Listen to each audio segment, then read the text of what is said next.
ఈసారి వేసవి తీవ్రత ఎక్కువగా ఉంటుందన్న అంచనాలు నేపథ్యంలో రాష్ట్ర ప్రభుత్వం పూర్తి స్థాయిలో అప్రమత్తమైంది. వడగాలుల కారణంగా రాష్ట్రంలో ఒక్క మరణం కూడా సంభవించకూడదని ముఖ్యమంత్రి చంద్రబాబు అధికారులను గట్టిగా ఆదేశించారు. అమరావతిలో రెండో రోజు కొనసాగుతున్న 6వ జిల్లాల కలెక్టర్ల సదస్సులో ఆయన వైద్య ఆరోగ్య వేసవి ప్రణాళికలపై సమీక్ష నిర్వహించారు.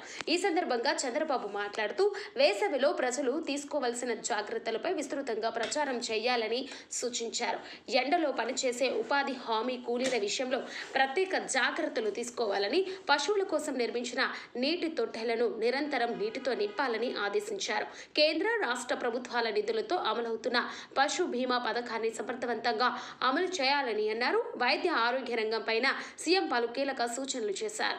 కృత్రిమ మేధా సాయంతో వైద్య పరీక్షలు చేసే వ్యవస్థలను అందుబాటులోకి తేవడాన్ని అభినందించారు. తక్కువ ఖర్చుతో సులభంగా తగ్గించగలిగే వైద్య పరికరాలను తయారు చేయాలని సూచించారు. మారుమూల ప్రాంతాలకు సైతం 108 అంబులెన్స్ను వేగంగా చేరుకునేలా రూట్ అపిట్మేనేజింగ్ చేయాలని ఆదేశించారు.